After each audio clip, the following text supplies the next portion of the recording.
विधानसभा के शीतकालीन सत्र का आज आखिरी दिन है। ऐसे में विभिन्न मुद्दे सदन में उठाए गए। हमारे साथ शाहिद मंजूर साहब मौजूद हैं। एसआईआर को लेकर भी चर्चा की गई वहाँ पर। सर, एसआईआर जो चल रहा है उसको कैसे देखते हैं? काम पूरा हो गया आप लोगों को? ये एसआईआर कोई नई प्रक्रिया नहीं है। समय समय पर एसआईआर होता है, लेकिन ये पहली बार हुआ है कि उत्तर प्रदेश में एसआईआर प्रारंभ होते ही ये लगने लगा कि कुछ लोगों की वोट काटे जाएंगे। लोगों को डर था कि नाम देख के वोट काटे जाएंगे, क्योंकि एक बार एक बयान आया था कि जो पहचान है वो कपड़ों से होती है, कुछ पहचान वोटर लिस्ट से भी होती है। तो सब लोगों को उस बयान को लेके ये डर था कि जब कपड़े से पहचान हो रही है तो कोई नाम से पहचान ना होनी है। इसलिए सब लोग पूरी शिद्दत के साथ बहुत एक तरीके से जुट गए और जितना हो सकता है उतना अपनी वोट को बचाने का काम किया। लेकिन जब ये एसआईआर हो रहा था तो कुछ ऐसी दिक्कतें हैं जो एसआईआर में शुरू से ही बाधा बनी। एसआईआर शुरू हुआ, किसी बीएलओ के पास फार्म नहीं था। हफ्तों तक इसी बात की जद्दोजहद होती रही कि फार्म कैसे मिलेंगे।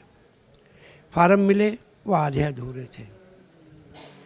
जिन बीएलओ को फार्म दिए गए उनको कोई ट्रेनिंग नहीं थी,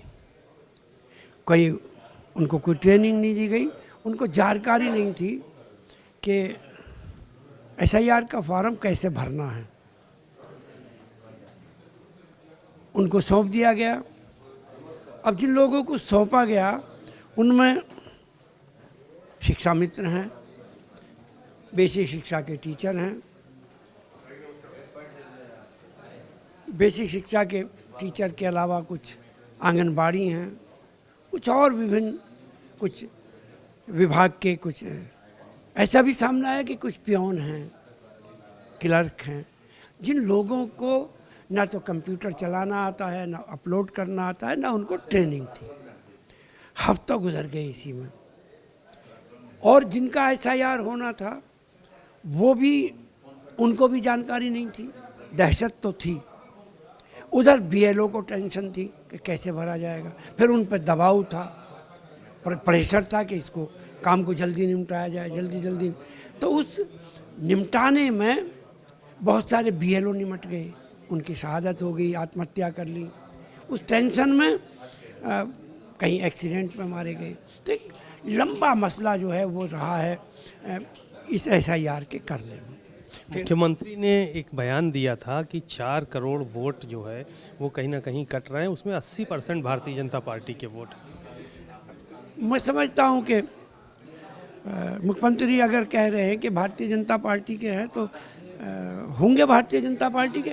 मैंने तो पहले ही कहा ना कि जो नाम से अगर पहचान जो पार्टी कर रही है तो उसको पता होगा किस पार्टी के। हमें तो पता नहीं है कि किस पार्टी के कितने। हमारे क्षेत्र में भी वोट कटी हैं तो हम कैसे कहें किस पार्टी की हैं और किस दल की हैं और किस जाति की या बिरादरी की हैं? हम तो नहीं कह सकते। अब ये सरकार है, वो मुख्यमंत्री हैं, उन्हें पता होगा कि उनकी वोट कट गई। हमारे हिसाब से तो एसआईआर हुआ है, उसमें सबकी वोट कटी है। हमारे क्षेत्र में भी 65,000 वोट कटी हैं। मैं तो नहीं कह सकता कि वो किसकी कटी, सब मेरे ही क्षेत्र की वोट कटी है, वो चाहे किसी जाति की, बिरादरी की, किसी की भी है। और वो उनको तलाश कर रहे हैं। कुछ ऐसी भी जल्दबाजी करी है कि वो मैपिंग में गड़बड़ी हो गई, उनको फीड करने में गड़बड़ी हुई है। जानी चाहिए थी ए कैटेगरी में, बी में, किसी को सी में चढ़ा दिए हैं। अब वो नोटिस दिए जाएंगे, सुधार हुआ, एक काम और बढ़ गया है। तो इतनी जल्दबाजी में ये काम हुआ है जैसे लग रहा था कि कल कोई चुनाव होने वाला है। उसी जल्दबाजी में, उसी हड़बड़ी में ये सब काम गड़बड़ हो गया, बहुत इससे दिक्कत हुई है। शुक्रिया। तो कुल मिलाकर वोट जो कटे हैं उसको लेकर दिक्कत सभी को उठानी पड़ी है, ऐसा कहना है शाहिद मंजूर साहब का। समाजवादी पार्टी से विधायक हैं, पूर्व मंत्री हैं, तमाम विषयों पर उन्होंने बात की। कैमरामैन मेहदी हसन के साथ सीमा नकवी, भारत समाचार, लखनऊ।